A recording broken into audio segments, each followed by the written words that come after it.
하나님께서 저와 여러분 많이 사랑하십니다. 아멘, 아멘, 아멘. 아멘 할 때 무슨 느낌이 드냐면 이렇게 진짜 알아? 하나님 그러신 것 같아요. 내가 너네를 사랑하고 진짜 알아? 그렇게 반문하실 것 같은 막 마음이 들어요. 진짜 아십니까? 하나님께서 막 어떨 때는 막 심장을 꺼내서 보여주고 싶으실 것 같아요. 인간의 표현이죠. 하나님께서 그렇게 하실 수는 없지만 그렇게 많이 사랑하고 계시고 또 그렇게 많이 기대하고 계십니다. 이렇게 내가 너를 얼마나 기대하는지를 아느냐. 이게 부모는 자녀만 키워봐도 알잖아요. 답답하잖아요. 내 마음을 좀 꺼내서 보여주고 싶은데 그리고 항상 해주고 나서 또 미안하잖아요. 해줄 거 다 해줬는데도 미안한 마음이 항상 있잖아요. 이렇게. 하나님께서 그러세요. 다 해주시고 미안해하고 다 해주시고 더 좋은 것 주시기 원하시고 더 좋은 길로 이끌어 주시기 원하시는 하나님의 마음이 있습니다. 그리고 우리의 삶을 통해서 선한 열매를 맺으며 살기 원하세요. 이렇게. 아무 열매를 맺지 않고 살아간다면요, 편할 수는 있겠지만 삶의 의미가 없어요. 이렇게. 삶의 의미를 부여해 주기를 원하시는 하나님이세요. 내가 구원해주고 누리고 그냥 이대로 쭉 살아라 그랬다라면 별 의미가 없는 삶인데 하나님께서 우리를 자녀이면 상속자다, 나의 백성이면 나의 일에 동참해다오 하나님은 초청하고 계세요. 그래서 하나님과 같이 동역자가 되기를 원하세요. 우리 하나님 회장 되시면 우리로 하여금 너 과장 부장 해가지고 한 팀이 돼서 내 일에 같이 동참해 주지 않겠니? 하나님 초청하고 계세요. 오늘 놀라운 일 아닙니까? 하나님 하시는 엄청난 일에 동참시켜주는 것. 저는 그게 너무 놀라웠어요. 사실은 이렇게 한 10년 선교하면서 지금도 걸어가고 있는데 이렇게 뭐 다른 게 놀랍진 않아요. 가끔 그냥 하나님께서 일하시는 곳에 나를 초청해 주셨다는 것만도 이게 감사할 때가 있어요. 그분이 하시는 일은 막 창세기 때부터 한 4,000년, 5,000년 막 이 모든 역사를 다 털고 본인의 능력과 지혜를 다 털어서 하시는 일이 뭐냐면 이 일인데 선교이고 영혼 구원이고 예배가 없는 곳에 예배를 세워가는 일인데 그 일에 같이 손을 잡고 걸어가고 있다는 거, 그게 너무나 놀랍고 감사하고 이럴 때가 있습니다. 이렇게. 놀랍지 않고 감사하지 않습니까? 저는 고맙더라고요. 감사하더라고요. 제가 막 이렇게 회사 다닐 때 삼성전자의 출입증을 받아서 다닌 적이 있어요. 근데 그거를 회사에 다닐 때 출입증인데 그게 나름대로 이게 좀 자랑하고 싶었나 봐요. 별거 자랑할 것도 아닌데 그거를 그 자동차 백밀러에 이렇게 달고 다닌 적이 있어요. 보면서 지금 생각하면 되게 오골되는 건데 야, 그게 뭐라고. 거기에서 일한다는 거 하나가 스스로의 어떤 자부심을 느끼고 있었던 적도 있는데 몇 개월. 창피하지만 저희가 하나님의 나라를 위해서 초청받고 하나님과 함께 일하고 있는 것이 어쩌면 더 어마어마한 자랑이고 어마어마한 자부심이고 어마어마한 자랑과 자부심을 넘어서 이렇게 기쁨이 되고 감사가 되었으면 좋겠습니다. 왜냐하면 그분은 그런 마음으로 우리를 초대하셨으니까. 마귀는요, 이런 하나님의 관심과 사랑을 받고 있고 집중을 받고 있는 저희들을요 정말로 미워하고 싫어합니다. 또 이것도 하나 기억할 거예요. 정말 미워해요. 시기해요. 그래서 틈만 보이면 우리의 삶을 더럽히고 우리의 삶을 도둑질하고 수고와 고통과 아픔으로 죽이려고 하는 게 마귀의 또 습성이에요. 하나님과 우리의 관계를 생각하면 이해가 되지 않습니까? 하나님과 우리의 관계가 너무 돈독한데 그것을 전혀 누릴 수 없는 어떠한 한 무리가 있다. 그들이 마귀다. 그들이 가장 시기하고 질투하는 어떤 것들을 조금이라도 맛보고 싶은 그것이 자기들에게 누려줄 수 없고 때가 되면 그들은 무적행, 지옥으로 영원한 감옥으로 갇혀져야 되는 그런 삶에 놓여있는 그 마귀들의 세상에서 가장 시기하고 질투나는 게 누구일까? 저희들이라는 거죠. 천사들도 흠모하고 마귀들도 너무 시기하고 미워하는 그게 저희들입니다.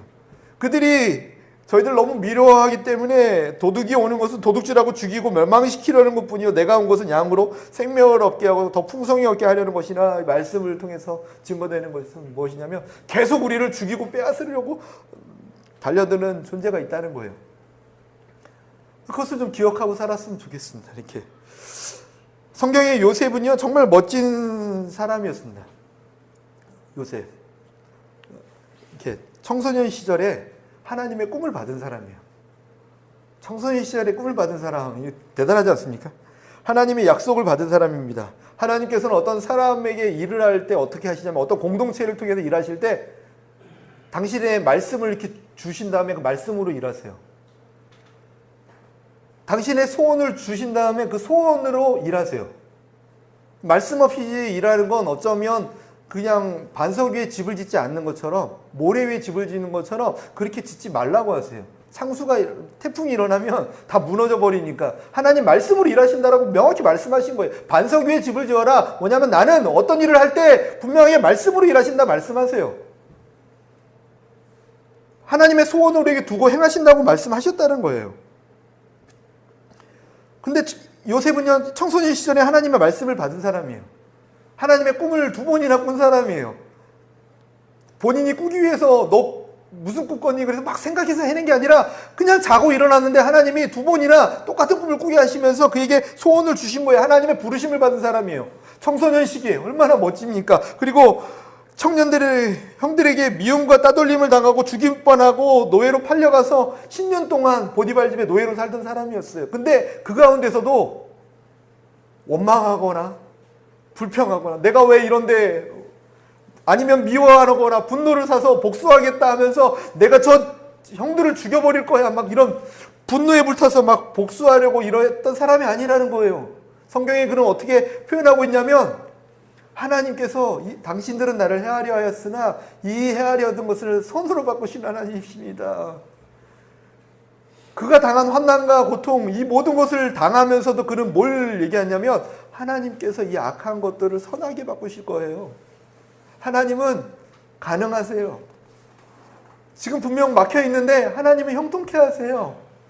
막 들쑥날쑥 막 가시덤불 같은데 평탄케 하실걸요. 그 고백을 하면서 10년을 죽을 고비를 계속 넘겨가면서도, 노예로 살아가면서도 그 10년을 하나님께 예배하며 복된 삶을 만들어냈던 사람이었습니다. 그의 믿음 때문에 또 어쩌면 하나님께서 주시는 그 역사함 때문에 5절에는 어떻게 기록하고 있냐면 여호와께서 요셉을 위하여 그 애굽 사람의 집에 복을 내리심으로 여호와의 복이 그의 집과 밭에 있는 모든 소유에 미쳤다.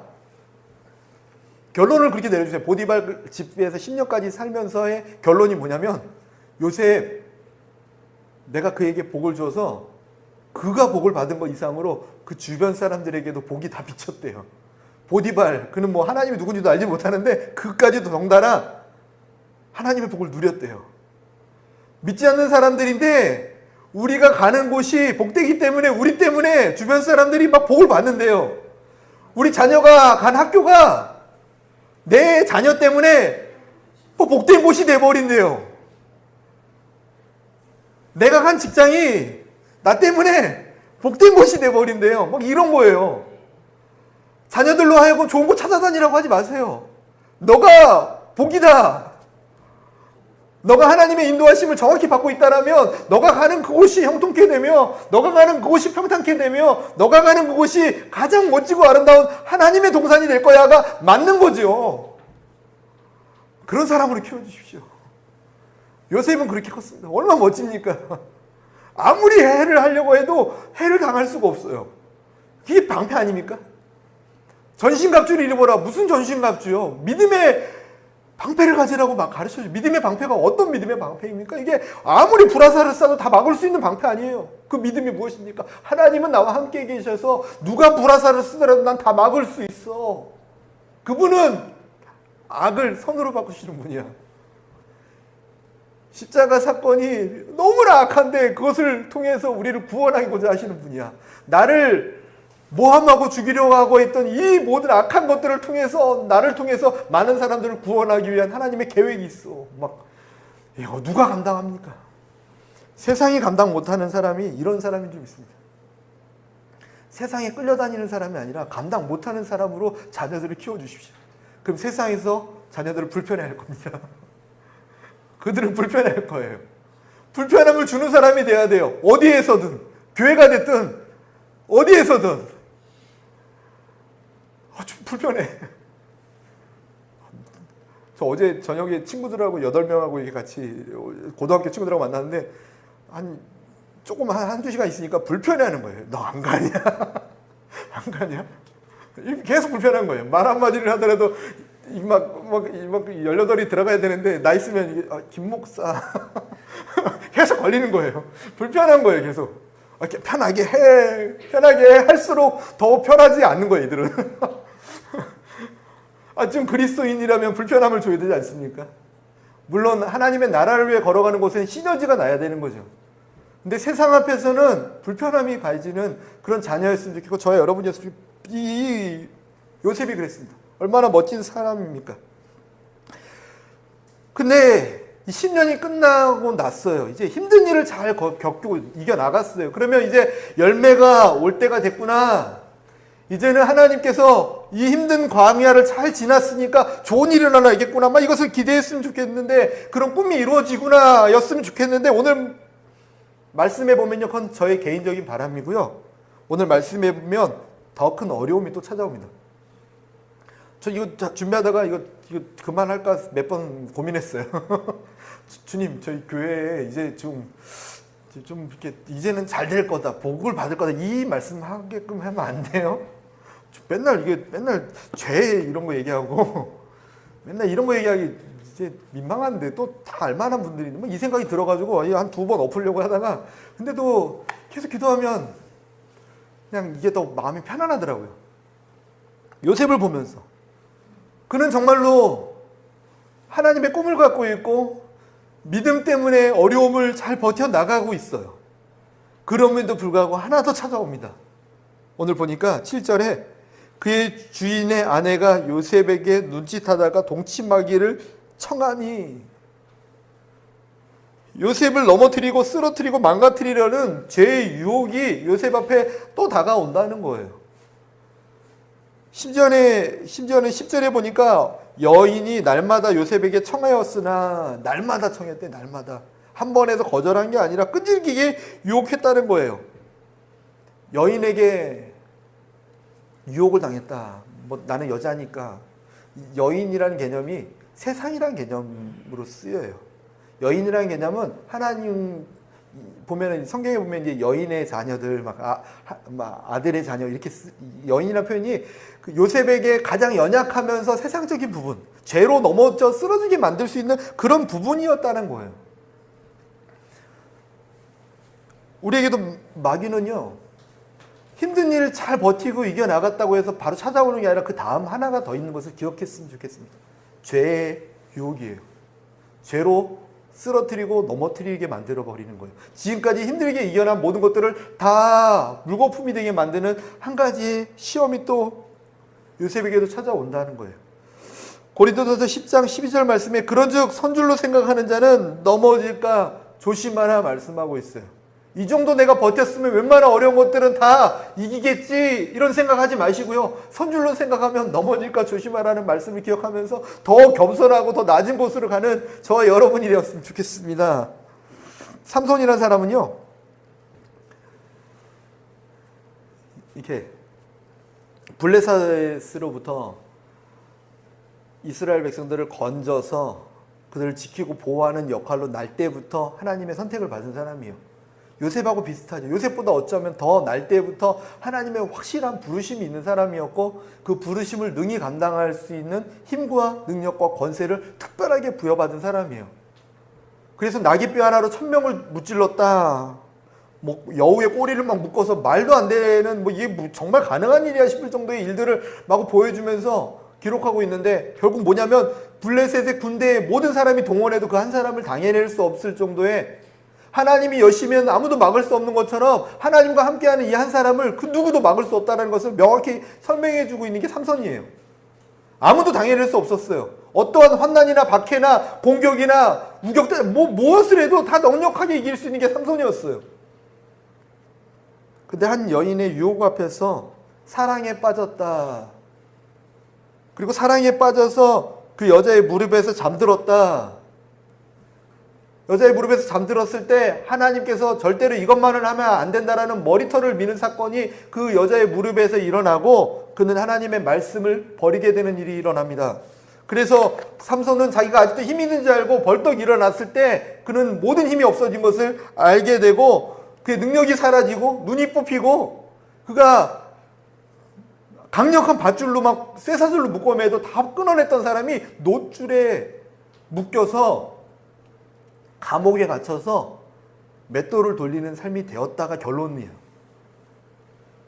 정말 모든 것을 다 가진 것처럼 느껴지는 그 사람이 죄의 유혹 앞에서 한 여인을 사랑함으로 인해서 그 여인 무릎에서 잠들므로 인해서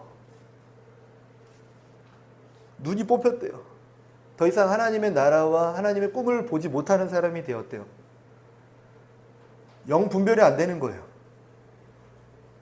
맹인 얘기 계속 하시잖아요. 하나님 다리 저는 자, 정말로 다리 저는 자는 육신의 다리 저는 자가 아니라 나로 향하여 똑바로 동행하지 못하고 못 걷는 자가 다리 저는 자다 말씀하세요. 맹인을 고치시면서 예수님이 계속 맹인에 대해서 어떻게 말씀하시냐면 그 병을 고치는 건 고치지만 진짜 내 마음 깊은 곳에는 어떤 생각이 있냐면 나를 보지 못하는 너네들이 정말 맹인이다 말씀하세요. 삼손이 눈이 뽑혔다는 건 영적으로 의미하면요, 더 이상 하나님께서 보여주는 꿈과 비전과 하나님의 나라를 보지 못하는 사람이 된 거예요.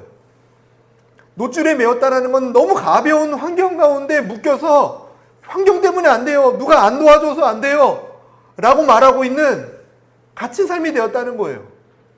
모든 것을 다 준 사람인데 하나님의 백성, 하나님의 자녀는 일을 맡기실 때 모든 것을 감당할 수 있는 힘을 주셨는데 이렇게 말하는 거예요.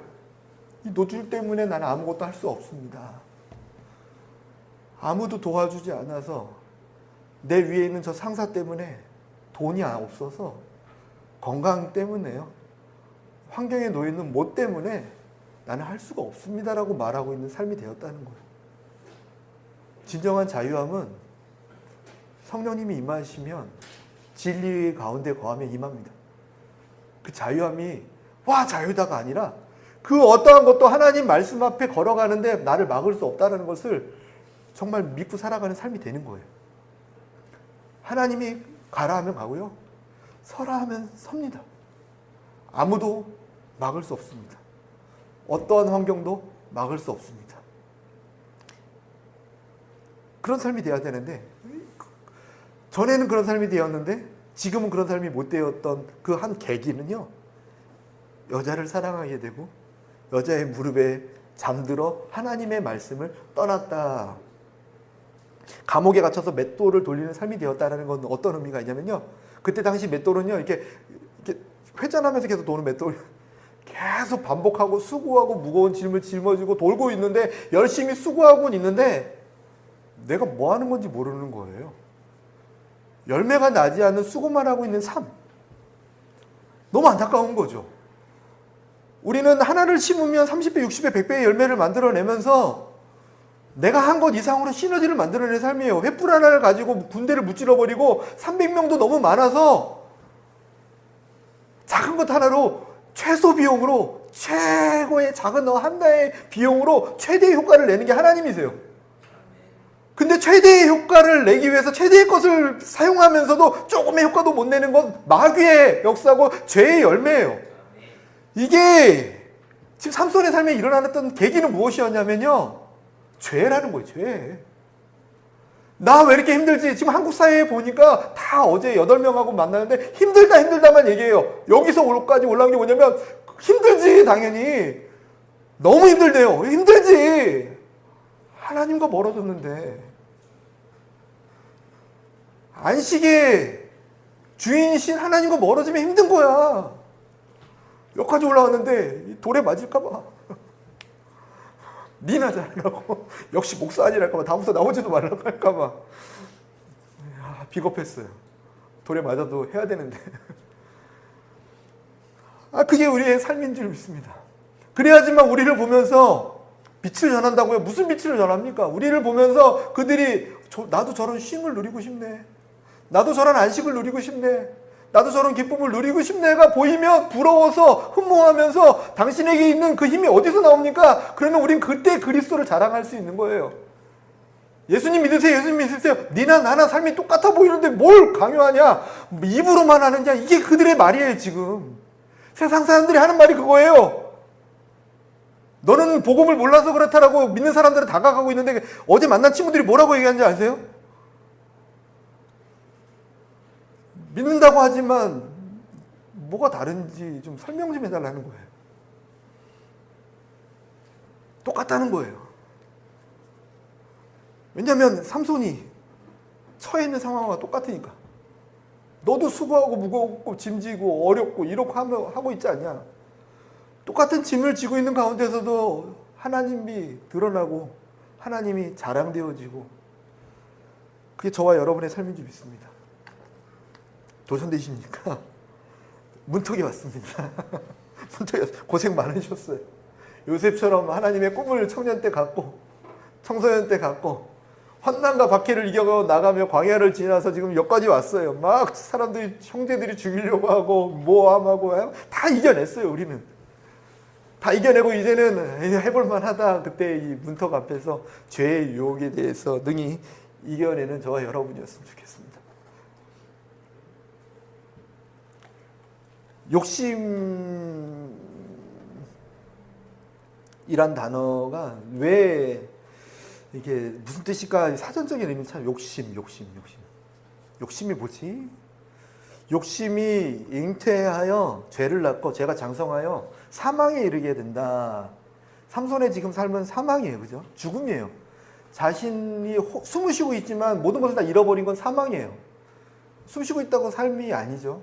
돈 많이 있다고 삶이 아니죠. 뭐 권력을 가졌다 삶이 아니에요. 인생이 인생답지 못하면 죽은 거예요.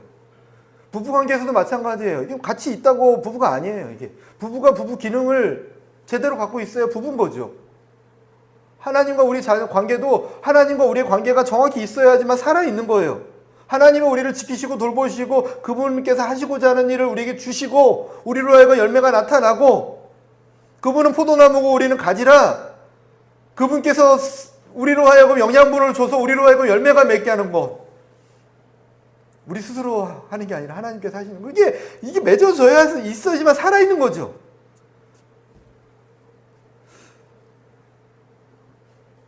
살아서 있어야 되는데 죽은 이유가 뭐냐면 죄 때문이라고 나오는데, 죄가 장성하여. 근데 죄가 왜 생겼냐면 욕심이 들어요. 욕심이 뭔가 사전적인 의미를 다시 봤더니, 내가 마땅히 누려야 될 이상한 것들을 누리고자 하는 것, 하나님의 백성으로서 있어야 될 자리에 선을 넘어버리는 것, 욕심이라고 사전적 의미에 있더라고요. 오늘 그러고 보니까 다시 그래요. 요셉, 그가 지금 죄의 유혹이 와요. 뭐냐면 보디발의 아내가 동침하자고 청해요. 날마다. 근데 그는 이렇게 대답하고 있습니다. 말씀해 보니까, 아이고, 야, 주님. 아유. 8절부터 이게 있습니다. 요셉이 거절하여 자기 주인의 아내에게 이르되, 내 주인이 집안의 모든 소유를 간섭하지 아니하고 다만 내 손에 위탁하였으니 이 집에는 나보다 큰 이가 없으며 주인이 아무것도 내게 금하지 아니하였어도 금한 것은 당신뿐이니 당신은 그의 아내입니다. 그가 동침하고 안 하고 문제가 아니라 그가 명확히 찝은 게 뭐냐면, 내가 선을 넘지 말아야 될 건 당신입니다. 내가 선을 넘어도 되는 거와 넘지 않는 거에 대한 구분을 명확히 하고 있었다라는 거예요. 그게 욕심이에요. 하나님, 내가 넘지 말아야 될 것을 넘지 않게 도와주십시오. 넘어야 되지 않을 것을 넘지 않게 도와주십시오. 항상 깨어 있어야 된다는 거죠. 아담과 하와가 그랬죠. 하나님께서 모든 것을 다 줬어요. 다 가져라. 다 누려라. 다 마음껏. 단 하나만, 동산 중앙에 있는 선악을 알게 하는 나무 열매 실과를 먹지 말아라. 그 동산 중앙에 선악을 알게 하는 나무 열매, 거기랑 같이 뭐가 있었는지 아세요? 생명나무도 같이 있었어요. 같이. 근데 같이 있는 그 가운데 선악을 알게 하는 나무 열매만 먹지 말아라, 이 조건 하나를 붙이셨어요. 그게 뭐냐면 하나님과 우리 관계에서 선 하나를 주신 거예요. 욕심을 부리지 않게 하시는 어떤 한 기준을 주신 거예요. 그게 우리의 삶에 여전히 계속 있어요. 선. 자유입니다. 다 자유 맞는데 선 하나를 딱 주세요. 자유는요, 선을 넘지 않는 게 자유예요. 선을 넘는 건 방종이죠. 그 선. 그 선이 뭐냐면 지금 우리로 말하면 하나님께서 기뻐하지 않고 또 말씀을 벗어나는 어떠한 선. 삼손에게도 있죠. 선 넘지 않는 한 가지 주셨어요. 머리털을 밀면 안 돼. 독주를 마시면 안 돼. 뭐 머리 밀는 게 뭐 문제입니까? 지금 머리 저희들 한 달이 멀다고 자르는데, 그죠? 머리 밀고 안 밀고의 문제가 아니에요. 그죠? 또 술 먹고 안 먹고의 문제도 아니에요. 다 안 먹어야 맞지만 뭐 먹는 나라 그러면 너네는 술 먹으니까 하나님 버려 밀게 알을 수 없잖아요. 그죠? 그런 문제가 아니에요. 그죠? 하나님과 삼손 관계 속에서 모든 것을 다 누리고 돼. 너와 나 관계에서 선. 그럼 저와 하나님 관계에서 우리가 이 땅을 살아가면서 넘지 말아야 될 선, 그것을 넘어가는 게 욕심이고 넘지 않는 것이 욕심이 아닌데 그것을 넘는 순간 일어나는 것이 죄에 넘어지게 된다는 거예요. 항상 깨어서 그 선을 넘지 않는 저와 여러분이었으면 좋겠습니다. 나는 죄의 유혹을 넘지 말아야지. 알겠어요. 근데 삼손도 그 선을 넘었더니 세상을, 여자를 사랑했다 써요. 기록해. 여자를 사랑했다. 들릴라를 사랑했다. 들릴라를 사랑한 거, 여자를 사랑한 거지만 세상을 사랑한 거예요. 명예를 사랑하고 권력을 사랑하고 진짜로 성적인 어떠한 것을 사랑하고 그것을 사랑했더니 일어나는 바로 현상이 뭐냐면 그 여자의 무릎에 잠들게 돼요. 세상을 사랑하게 되면 세상에 잠들게 돼요. 그럼 나도 모르는 사이에 죄를 범하게 되는 이 원리가 보이십니까? 그럼 우리로 하여금 세상에 잠들지 않기 위해서는요, 사랑하면 안 돼요. 요한일서 2장 15절 16절 말씀에 이 세상이나 세상에 있는 것들을 사랑하지 말라. 누구든지 세상을 사랑하면 아버지의 사랑이 그 안에 있지 아니하니 이는 세상에 있는 모든 것이 육신의 정욕, 안목의 정욕, 이생의 자랑이니 다 아버지께로부터 온 것이 아니요 세상으로부터 온 것이니라. 아멘. 세상의 것 사랑하면 일어나는 패턴을 갈 수 있어요. 우리 영적으로 이것을 깨워서 알고 가자고요. 그냥 적당히 사랑하면 되겠지. 아니요. 그거에 따른 형벌이 바로바로 와요. 세상 것 사랑하면 세상에 잠들게 돼요. 세상에 잠들면 죄를 범하게 되고요. 죄를 범한다는 건 하나님의 말씀을 떠나게 되는 거예요. 가볍게 여겨요. 먹으면 죽을 거라 얘기했는데 너 머리털 밀리면은 인생이 다 망가져 얘기했는데 가볍게 여겨져요. 아담과 하와도 먹으면 죽을 거다 했는데 마귀가 와서 먹으면 하나님처럼 눈이 밝아져 얘기해버리니까 그게 속깃해져요. 이상해지는 거죠. 세상에 잠들어 버리는 거예요. 항상 깨어서 욕심에 넘어지지 않는 저와 여러분이 항상 깨어서 하나님과 우리 안에 있는 선을 잘 기억하는 저와 여러분이었으면 좋겠어요. 이 지혜입니다. 뒤에 뭐가 있는지를 알고 걸어가는 거예요. 하나님과 우리 관계에 선을 잘 지키는 거예요. 이 선이 뭐라고 구체적으로 모르겠는데 성령님께서 우리 안에서 그 일을 행하세요. 근심하세요. 이거 아니지 않냐? 이거 아니지 않냐? 특별한 사람만이 아니라 성령님께서 우리를 지키시고 보호하신다고 하셨어요. 보혜사 성령입니다. 뭘 지키시냐면 우리 마음과 생각과 우리의 모든 삶을 지키세요. 어떻게 지키시냐면 예수님 기뻐하시는 삶으로. 그래서 깨서 예수 성령님만 바라보고 있으면 성령님께서 지도해서 가르치세요. 이거 아니야. 스톱. 선 넘었어. 그거 아니야. 그만 잘 지키고 살아가면 죄의 유혹에 넘어가지 않고 승리하는 삶이 될 줄 믿습니다. 요셉과 삼손을 딱 비교하니까 그래요. 야, 정말 멋진 인생을 살아갈 두 사람 중에 한 사람은 세상 좀 사랑했다가 세상에 잠들어가지고 다 잃어버리는데, 물론 나중에 하나님께서 다시 기회를 주시기도 하지만 삼손에게, 요셉은 이 유혹을 잘 이겨냅니다. 그리고 유혹이 여자가 날마다 청하였더라. 이 기억할 게 뭐냐면 가장 연약한 부분으로 다가온다는 거예요. 이만큼 훈련받았으면 되겠지. 아니요, 모든 사람에게 연약한 부분들이 하나씩 다 있을 거예요. 없는 사람도 뭐 있을 단정을 못 짓겠어요. 근데 바울도 자신의 연약함 하나를 놓고 하나님 이거 치료해 주십시오. 이거 치료해 주십시오. 치료해 주십시오. 설교자가, 전도자가 이게 너무 안 좋습니다. 이거 좀 치료해 주십시오라고 했을 때 너가 약할 때 더 강하면 되는 거야. 너가 약하기 때문에 더 겸손하고 선줄로 생각하지 않고 하나님을 믿고 의지하기 때문에 그것 때문에 너는 더 강해질 거야 라고 말씀하시며 고쳐주지 않으세요. 그랬더니 그는 그 음성을 듣고 하나님을 찬양합니다.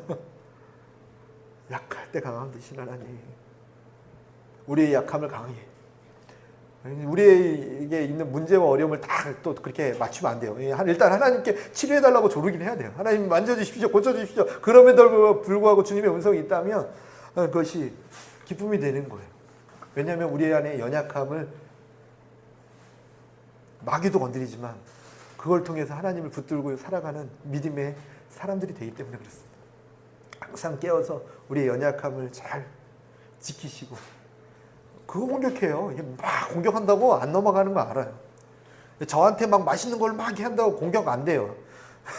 저 먹는 거에 그거 치킨 말고는 잘 안 넘어가니까. 저한테 가장 연약한 부분들을 이렇게 다가와서 공격해요, 마귀는. 저만이 아니라 여러분에게도 동일하게 공격합니다. 요셉에게 했던 것처럼 젊은 청년의 나이에, 들끓는 나이에 무엇으로 그를 쓰러뜨릴 수 있겠습니까? 저와 여러분의 삶 가운데 늘 승리했으면 좋겠습니다. 죄의 유혹으로부터 늘 이겨나는. 그러면 열매는 맺혀집니다. 하나님의 꿈은 이루어집니다. 요셉이 꿈을 이루기 위해서 달려간 게 아니라 주님 나 이거 총리 되게 해주십시오. 내가 볼 때는 한 번도 기도한 적 없을 것 같아요. 하나님 내가 높은 자리에 올라가서 많은 사람들을 먹여 살리는 일을 감당, 이런 기도는 제가 볼 때는 한 번도 안 했을 것 같아요. 어려운 가운데 하나님이 선하게 바꾸신다. 죄의 유혹이 나와도 하나님 관계 속에서 온전하게 거룩하게 가기 위해서 자신의 삶은 하나님께 집중했을 때 그냥 되어지는, 사용되어지는 놀라운 기적이에요. 저는 저희 자녀들이 그랬으면 좋겠어요. 너 뭐 될 거니 물어보지도 않아요. 그거 하지 마. 괜히 정신만 산만해져. 하나님 앞에서 오늘을 살 때 부끄럼 없이 살면 하나님께서 일하셔. 하나님께서 완성하셔. 도움의 사람들, 만남의 은혜를 주셔서 그 만남을 통해서 부족한 것들을 채우시고 이루셔. 저를 보니까 목회하면서 교회 안에서 인맥이 누가 있겠습니까? 아무도 없는데도 이상하게 좋은 어른 멘토들을 만나게 하셔서 이렇게 필요한 곳에 적절하게 갈 수 있도록 인도하시더라고요. 이렇게. 남들은 저 인맥 백 되게 좋은 줄 알아요. 되게 좋은 줄 아는데 아무것도 없어요. 아무것도 없었는데 이게 때에 맞게 그 자리에서 필요할 때 하나님이 일하시더라고요. 요셉도 그랬어요. 요셉이 총리가 될 때 아는 사람이 어디 있어요? 감옥에 갔더니 그곳에서 갑자기 떡 굽는 간원장이 오고 술 굽는 간원장이 와서 갑자기 인맥이 맞아지잖아요. 그리고 갑자기 왜 꿈을 꿉니까? 그들이 꿈 해석도 해주고 갑자기 총리가 되는 길을 하나님 만들어내신다니까요. 조급해하고 두려워하기보다는 하나님 앞에서 정직하고 하나님 앞에서 항상 깨어있는 삶이 되는 저와 여러분과 우리 자녀들이 있으면 좋겠어요. 깨어있으면 됩니다. 어제도 이게 차에 눈이 막 쌓이더라고요. 그래서 보면서 잠깐 사진 찍고 인스타에 글을 올린 게 뭐냐면, 눈이 막 쌓이는데 제 차는 안 쌓였어요. 왠지 아십니까? 저는 새벽 기도 갔다 온다고 돌아다녔거든요. 딱 그 요점을 알았어요. 눈 오는 게 문제가 아니구나. 살아있으면, 깨있으면, 움직이면 거기에 눈이 안 쌓이고 주변을 살리구나. 눈 치우는 차가 되면 더 좋죠. 그거는 특별한 사역을 가진 사람들이에요. 그 일을 감당하는 사람들도 필요해요. 그죠? 근데 그렇지 않더라도 내가 깨어서 내가 하나님과 동행하고 있으면요, 그 길은 다 눈이 녹습니다. 이런 놀라운 은혜가 있는 거예요. 내 자녀들이 특별하게 하나님의 부르심을 받아서 걸어가면 너무 좋죠. 그렇지 않더라도 살아서 하나님과 온전한 관계만 세우고 걸어가면요, 가는 곳마다 요셉처럼 그들도 복을 받고 주변도 복을 받는 놀라운 기적이 일어나는 거예요. 그래서 제일 중요한 게 깨는 거예요. 깨는 거. 깨지 않고 높은 데 올라가면요, 깨지 않고 저기 큰 사람 되면요, 높고 큰 사람들이 세상 다 망치자는 거죠. 저기 하늘 높이 올라가서 어두운 세상을 밝히겠다고 하면서 높이 올라가서 막 크게 만들면요,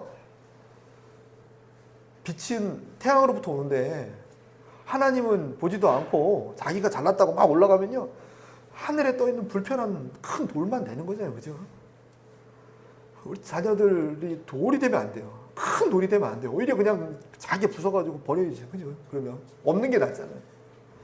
차라리 하나님 없이 성공할 거면 없는 게 낫다라고 좀 말하고 있어요. 아, 그렇지 않는 게 나아. 그냥 차라리 그냥 있는 게 나아. 그냥 아무것도 안 하고 그냥 있어. 그냥 차라리 세상에 악을 끼칠 거면. 빛이 되면요, 깨어 있으면요, 하나님께서 사용하십니다. 그래서 주님이 이 땅에 오셔서 하신 말씀이 그거잖아요. 내가 빛을 말 아래 두겠느냐. 글을 들어서 등잔에 안에 올려줄게. 그래야지만 빛이 마을 전체에 비추지 않겠느냐. 중요한 핵심은 뭐냐면 높은 데 올라가려는 게 아니라 빛이 되는 거다. 깨어있는 거다. 세상은 점점 어두워질 수 있어요. 잠들 수도 있어요. 그럴수록 빛의 자녀들을 더 찾을 겁니다. 이게 참 아이러니해요. 그냥 더 악하고 더 악할수록 한쪽에서는요, 빛이 더 활활 붙겠고요. 아멘, 아멘. 깨어있는 저와 여러분이 되기를 예수님의 이름으로 축복합니다. 그리고 10절에 보니까 여인이 날마다 요셉에게 청하였으나 요셉이 듣지도 아니하며 동참하지도 아니할 뿐더러 함께 있지도 아니하였더라 기록하고 있어요. 두 번째로 요셉이 어떻게 했냐면 계속 청하는데 듣지도 않고 함께 하지도 않았다 기록하고 있어요. 청했다, 계속 말했다는 거예요. 마귀가 하는 일을 우리가 다시 한번 기억해 볼 게 뭐냐면 그들은요, 계속 말해요. 환경으로도 하는데, 이게 환경으로 하는 건 초신자들에게 하면 잘 먹히죠. 이렇게. 예를 들어 교회 한번 갔는데 다음날 뭐 누가 아프더라 그러면 교회 갔어. 그러면 안 가는 거 이런 거 잘하죠. 초신자들은. 근데 저희들은 안 그래요. 가면은 아, 이거 마귀 역사구나. 야, 하나님이 이제 뭔가 더 하시려나 보다. 야, 이 오면은 사인으로 알거든요. 뭐 나쁜 일이 있으면 사인으로 알잖아요. 그죠? 아, 뭐 큰 일을 준비하는데 누가 아프다 그러면 아, 이번에는 재단의 역사 이게 알거든요. 그럼 마귀가 바보가 아니에요. 이렇게 역사 안 해요. 어떻게 역사하냐면 계속 말하는 거예요. 거짓말로 하나님 주신 꿈과 소원을 희석시켜버리거나 그가 어떻게든 죄의 유혹에 빠지고 잠들 수 있도록 계속 말하는 거예요. 아담과 하와에게 했던 건요, 거짓말이었어요. 지금도 우리에게 하는 건 계속 거짓말을 해요. 세상적인 것들을 계속 말해요.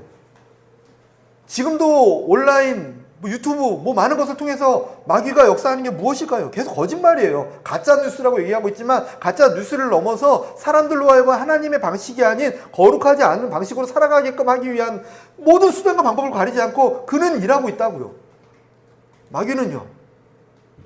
그것을 알고 깨서 느끼고 있다면 그들의 정체를 조금 알기 위해서 살짝 보긴 하지만 듣지 않고 피해야 되는 거죠. 그리고 이 수동적인 자세에서 넘어서 적극적인 자세는 무엇이냐면 하나님 말씀 앞에 진리 앞에 걸어가는 거예요. 더 날마다 주의 말씀 앞에 유튜브 틀면 30분 이상한 거 들었으면 빨리 정리해야 되니까 30분 이상 주님의 말씀과 찬양 소리를 울려 퍼지게끔 듣는 거죠.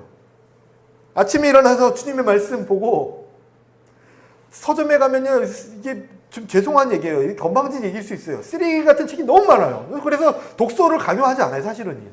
뭐 이게 표현력이나 이런 건 좋은데 너무 말도 안 되는 책들이 너무 많아요. 이게 그냥 특히 자사전 이런 책들은 그냥 보면 자기 자랑밖에 없고 막 성공서적 다 그냥 버리고 싶은 책들밖에 없어요.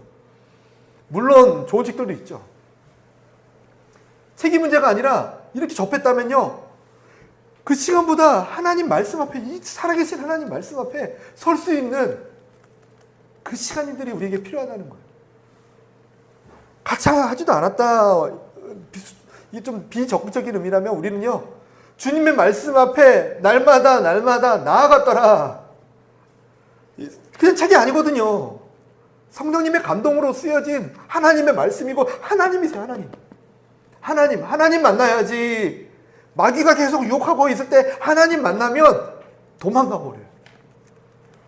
주의 말씀을 늘 펴서 묵상하는 저와 여러분이었으면 좋겠습니다. 거짓말 들으면 욕심이 생기고 욕심이 사람으로 하여금 잠들게 만들어버리고 범죄하게 만드는데 주의 말씀과 함께 날마다 다가가는 사람은요, 이 거짓이 틈탈 틈이 없어요. 떠나갑니다. 그래서 주님이 계속 하나님의 사람들에게 강조하셨던 건 뭐냐면, 내가 너의 입술에 내 말씀을 댔다. 주야로 주님의 말씀을 묵상하라. 그러면 시절을 쫓아서 선한 열매를 맺을 거다. 때에 따라서 열매를 맺을 거다. 전혀 잎사귀가 마르지 않은 건 목마름, 부족함이 없는 삶이 될 거다. 뭐 다른 노하우를 주시지 않으세요. 딱 계속 가르쳐 주신 게 뭐냐면 말씀 이 앞에 다 있다. 가르쳐 주세요.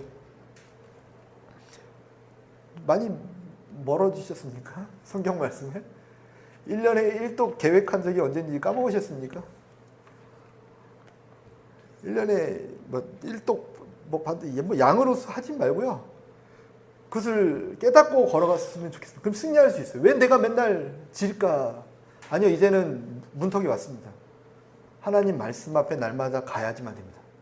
선교지 10년 살면서 하나님께서 교회를 세우실 때마다 정확하게 말씀하시더라고요. 말씀을 딱 하세요. 근데 말씀을 찾은 게 아니라 매일 보는 하루하루 말씀 가운데 그냥 묵묵히 보고 있는데 어느 날 이 말씀이 내게 확 다가올 때 그 말씀으로 분명히 일하시더라고요. 그렇게 한 다음에 세워지는 교회는 무너지지 않더라고요. 그렇게 한 말씀 가운데 이루어진 만남은요, 쇠하지 않더라고요. 왜 자꾸 실패 경험이 되냐고요? 말씀보다 의지가 앞서서, 말씀보다 조금 내 생각, 계획이 좀 앞서서, 그럼 실패하게 돼요. 주님의 말씀을 늘 묵상하는 저와 여러분이었으면 좋겠어요. 아침마다. 그러면 늦지 않아요. 이렇게 늦는 것처럼 보이지만 제일 빠른 길이 말씀으로 서는 길이에요. 요셉은 날마다 거짓말로 다가오는 그를 함께 읽지도 않았다 하지만 저희들이 어쩌면 더 좋은 거예요. 성령님의 감동으로 쓰여진 책을 들고 있으니까. 날마다 우리는 진리 앞에 갔더라. 날마다 하나님 말씀 앞에 갔더라. 이게 우리에게 쓰여지기 시작한다면요, 어떤 유혹이 오더라도 두려울 게 없는 거예요. 날마다 깨어서 주님 말씀을 들었더라. 저와 여러분이 올해까지 어떻게 지내왔습니까? 이 지혜를 주님 가르쳐 주시는 것 같아요. 하나님, 12월에 지혜를 주십시오. 이러면서 기도했는데 지혜를 다시 주시는 것 같아요. 내가 일하니까 깨어있으면 된다. 그리고 주님 말씀 통해서 일하시니까 말씀을 소홀히 생각하지 말아라. 주님 가르치는 주제 같아요. 성경을 늘 하루도 빼지 않고 밥 안 거르잖아요. 금식하시면 그날 말씀 쉬셔요. 밥 안 거르는 것처럼 주님 말씀 보기를 거르지 않는 게 지혜다. 주님 가르쳐주세요. 저와 여러분이 내년에는요, 삶 가운데 주님의 말씀이 이랬습니다. 주님의 말씀이 이랬습니다. 그럼 그 말씀이 이런 열매를 맺었습니다. 그래서 추수감사절에는요, 이 하나님 말씀을 통해서 어떤 일이 이루어지는지를 마구마구 나누면서 하나님께 영광 드리는 시간 되었으면 좋겠습니다. 같이 기도하고 싶습니다.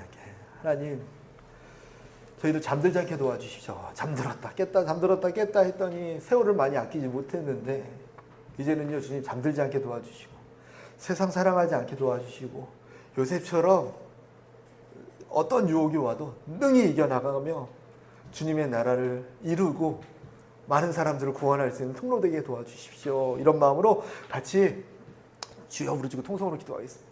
주여!